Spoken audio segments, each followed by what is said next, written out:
This video will take you through the updates made to the display of label text in Oasys 21. In previous versions, reading label text in Oasys Primer and Ethyplot could be challenging, particularly when the part entities and text shared similar colors or shades. Also, the text would sometimes be unclear if the part overlay is displayed. To avoid this problem and to increase the legibility of label texts, labels in Primer and Ethyplot now have a semi-transparent background. The background is displayed by default but can be set to off using the preference label underscore background.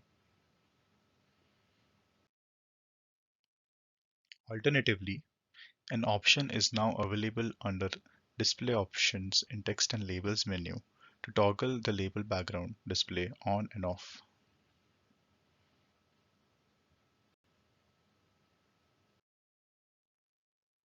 The background automatically takes a contrasting color, so we will get a darker background for light colored text and vice versa.